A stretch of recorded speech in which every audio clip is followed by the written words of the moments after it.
Hi, boys and girls. Mr. Moyer here. I'm going to be reading chapters 25 and 26 from Fish in a Tree today.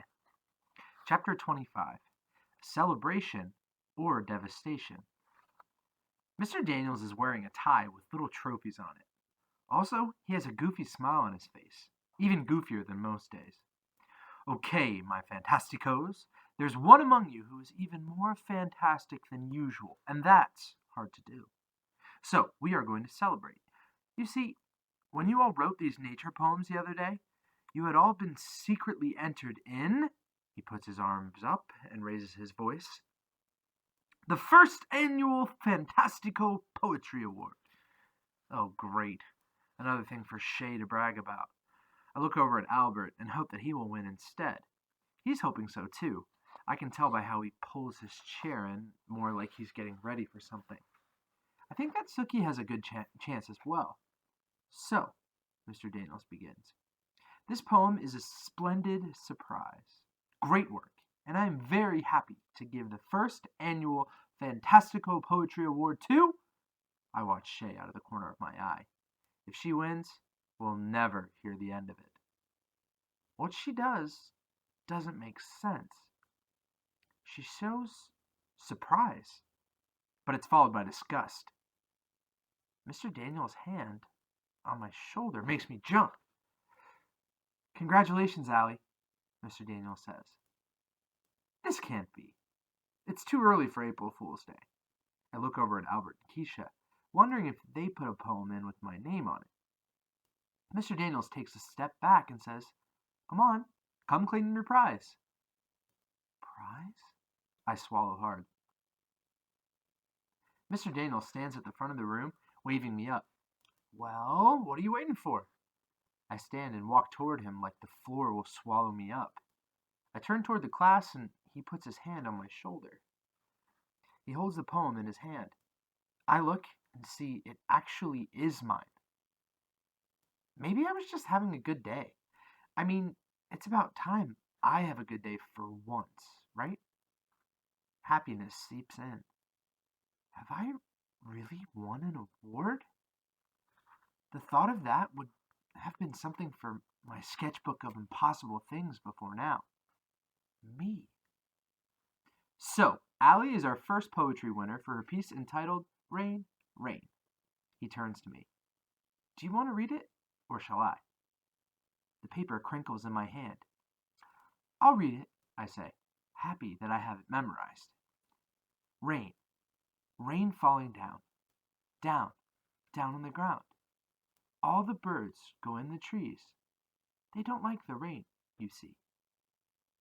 It doesn't take long to say, but it took me a long time to write. But now, it's all worth it. There is silence until Mr. Daniels motions to everyone to applaud. Albert and Keisha clap the loudest. Mr. Daniels motions again, and the applause gets louder. Oliver slaps his desk until Mr. Daniels is pulling on his ear to calm him down. Looking out over the class, I remember some of the other poems I heard people working on. Really good poems. And then, the whole thing hits me. I finally get it. Mr. Daniels holds out a certificate with fancy letters and swirls around the edges. He also holds up a coupon book for a free ice cream in the cafeteria. And I think how happy Albert would be if I gave it to him. But I can't reach out and take them. I look up into his face. He smiles and then he winks. I look out over my classmates who have stopped clapping. Shay has pressed her mouth into a flat line. Most glance at each other with knowing looks. They all know, but figure I don't. This isn't a poetry award. This is a pity award. I look up at Mr. Daniels, who gives me a serious nod, as if to say, Go ahead, take it. They don't know. Getting an award for not being smart enough to deserve it is the worst feeling I've ever felt. Like, getting this certificate is going to make me pat myself on the back and somehow transform me into a different person. I swear that I'll never accept an award that I don't deserve. Never. Keisha calls my name as I run from the room. That's the end of chapter 25. Chapter 26. Stalling.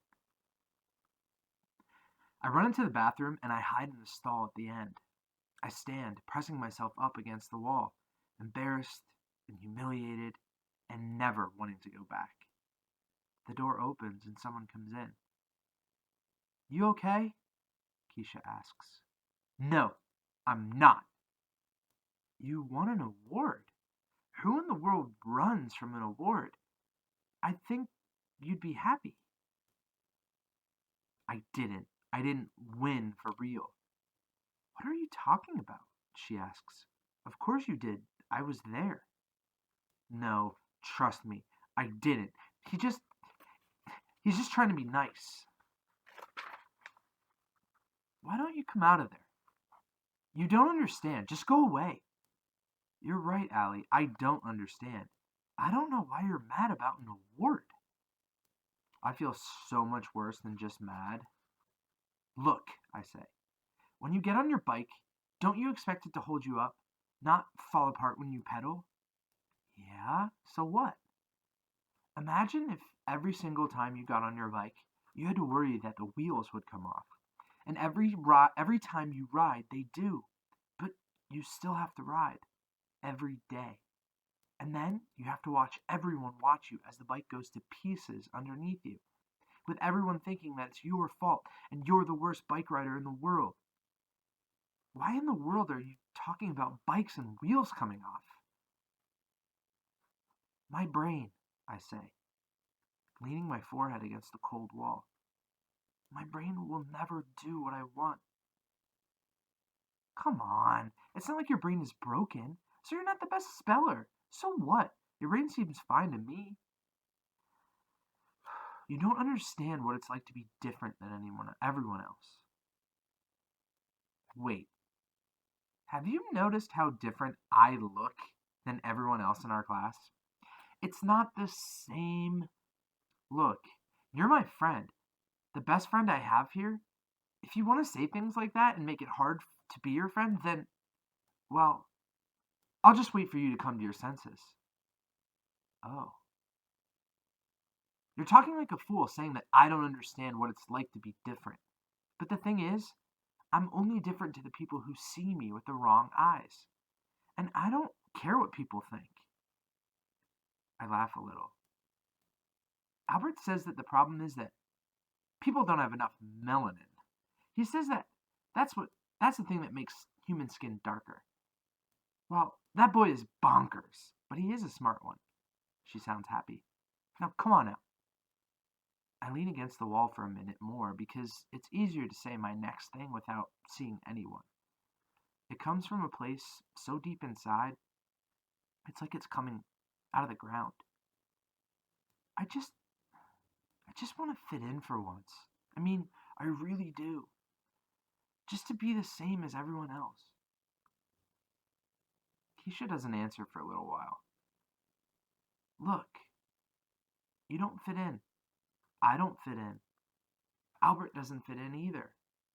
Who says who fits in anyway? People like Shay? That girl is just mean. Who cares what she thinks? The stall door is still closed, but I smile as I imagine Keisha's expression. I'm lucky to have her. Come on, Allie. Who wants to fit in with people like Shay and her worse than awful friends? Thankfully, we'll never fit in with people like that. Keisha laughs again. One thing's for sure, we're not going to fit in, but we're going to stand out. All three of us. You wait and see. You're going to become a famous artist, and Albert is going to cure cancer or invent talking fish or something. Talking fish? What would they say? Please don't fry me? I push the door open, and her face is just like I imagined. And you're going to have a big baking business, right? Maybe in my spare time. I'm also going to rule the world. I laugh. Then I swallow hard. Thanks for being my friend, Keisha. Don't go thanking me for that. Thank me for this. I'm going to go tell Shay that she has a spot on the back of her fancy riding jacket so we can watch her try to look. Then we can eat that ice cream that you want. That's the end of chapter 26. We'll have more tomorrow. Talk to you then. Bye.